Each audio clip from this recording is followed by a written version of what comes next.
The morning my brother Marcus decided to destroy my life started like any other at Anderson Manufacturing. I was reviewing quarterly reports in my office when he burst through the door, waving a stack of papers with the kind of smug satisfaction I'd seen on his face since childhood. "Pack your things, little sister," he announced, dropping the documents on my desk. "Grandpa's will just cleared probate. Guess who owns the company now?" My name is Sarah Anderson, and at 32, I'd spent the last 10 years helping my grandfather build Anderson Manufacturing into one of the most successful precision parts companies in the Midwest. While Marcus had been bouncing between failed startups and get-rich-quick schemes, I'd learned the business from the ground up, starting in quality control and working my way to operations director. I picked up the papers, already knowing what they'd say. Grandpa had warned me this was coming. "Congratulations," I said mildly, watching confusion flicker across Marcus's face at my lack of reaction. "I assume you'll want to make changes." "Changes?" He laughed, running a hand through his expertly styled hair. "Oh, Sarah, I'm not making changes. I'm cleaning house. Starting with you." I thought about the last conversation I'd had with Grandpa, just 3 months before he passed away. We'd been in his office after hours, sharing the scotch he kept in his bottom drawer for special occasions. "Marcus will try to take everything," he'd said, his voice gravelly but clear. "He's always been like that, wanting what others have, thinking he deserves more. But I've prepared for it. You just need to be patient." Now, watching Marcus strut around my office like a peacock, I understood exactly what Grandpa had meant. "You never deserved this position," Marcus continued, picking up the family photo on my desk. "Always Grandpa's favorite, always the responsible one. Well, look where that got you. As of today, you're terminated." I stood up slowly, straightening my blazer. "Before you do anything hasty, you might want to check Grandpa's office safe." Marcus froze. "What?" "The safe behind the painting of the old factory. You do have the combination, don't you? Since you're the new owner and all." His confidence wavered for just a second. "Of course I have it. I just haven't had time to go through everything yet." "Well then," I smiled, gathering my purse, "maybe you should make time.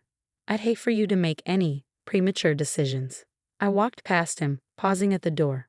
"Oh, and Marcus, Grandpa always said patience was the key to success. Maybe you should have paid more attention when he was trying to teach us." As I headed toward the elevator, I could hear him already on the phone, probably calling his lawyer. But it wouldn't help. What waited in that safe wasn't something any lawyer could fix.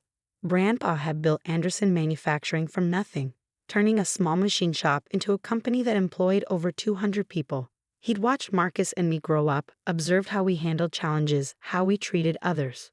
While I stayed late learning about inventory management and employee relations, Marcus had been more interested in the country club and his trust fund. "The thing about people like your brother," Grandpa had told me during that last conversation, "is that they're so focused on the prize, they miss all the lessons along the way." I stopped by the break room, where Rose, our longest-serving employee, was having coffee. She took one look at my face and knew. "He did it, didn't he?" she asked, shaking her head. "That boy never did have any sense." "It's happening exactly like Grandpa said it would," I confirmed, pouring myself a cup. "Marcus thinks he's won." Rose had been with the company for 30 years, had watched Marcus and me grow up running through these halls. She'd seen everything. The tantrums Marcus threw when he didn't get his way. The quiet hours I spent learning from every department. "Your grandfather was a smart man," she said, patting my hand. "He knew what he was doing." I nodded, thinking about the contents of the safe. Marcus would find it soon enough. The real will, the ownership documents, the letter explaining everything. But more importantly, he'd find the lesson Grandpa had planned for him. My phone buzzed. A text from Marcus. "The safe's locked. Where's the combination?" I smiled, typing back, "Patience, brother. Some things take time to unlock." Setting my phone down, I looked around the break room, at the walls filled with photos of company picnics, retirement parties, celebrations of milestones reached together. Marcus saw Anderson Manufacturing as his inheritance, his due. He never understood what Grandpa had really built here. But he was about to learn. The hard way. The locksmith arrived at Grandpa's office around noon. Marcus had called him in a panic after realizing he couldn't crack the safe's combination. I watched from the doorway as they worked, remembering how Grandpa had changed the combination 3 months ago. 7 digits, the locksmith muttered, pressing his ear to the safe. Old school. They don't make them like this anymore. Marcus paced behind him, checking his watch every few minutes. Just hurry up. I need those documents. Finally, after nearly an hour, the safe door swung open. Marcus practically shoved the locksmith aside, reaching in to grab the contents. A thick manila envelope and a single letter addressed to him in Grandpa's distinctive handwriting. His hands shook as he tore open the letter. I could see his face change as he read, color draining from his cheeks. This can't be right, he whispered. I stepped into the office. What's wrong, Marcus? Not what you expected. He looked up at me, fury and disbelief warring on his face. He left me nothing. The company, the assets, everything. It's all in a trust. A trust that you control. Not quite. I corrected him. The trust controls everything. I'm just the executor. There's a difference. But the will, the documents I showed you, were from 6 months ago. I finished, before Grandpa realized what you were planning. Marcus slumped into Grandpa's leather chair, the letter crumpling in his fists. What I was planning? What are you talking about? The meetings with Harrison Industrial? The backdoor deals you were making to sell off our manufacturing contracts? Did you think Grandpa wouldn't find out? His face went from pale to red. How? Rodriguez in accounting saw the paperwork on your desk. He brought it straight to Grandpa. Loyal employees tend to do that when someone threatens their livelihoods. The truth was, Grandpa had known about Marcus's schemes for months. He'd watched, gathered evidence, and planned accordingly. The new will, the trust, the letter. It was all part of his final lesson. It's not fair, Marcus spat. I'm the oldest. I'm the one who should be running this company. Why? I asked quietly. Because you were born first? Or because you actually know how to run it? He stood up suddenly, sending papers flying. I can learn. I'm not stupid, Sarah. I know business. No, I said, picking up a photo that had fallen. One of Grandpa with a much younger me and Marcus. You know, deals and schemes. There's a difference. So what happens now? He demanded. You fire me? Take everything? I sat down across from him, studying my brother's face. Despite everything, he was still family, and Grandpa had been clear about what he wanted. You have 2 choices, I said, pulling out another envelope from my bag. You can fight this, hire lawyers, drag us through court, waste time and money trying to break the trust. Or what? Or you can learn, really learn. Start at the bottom like I did.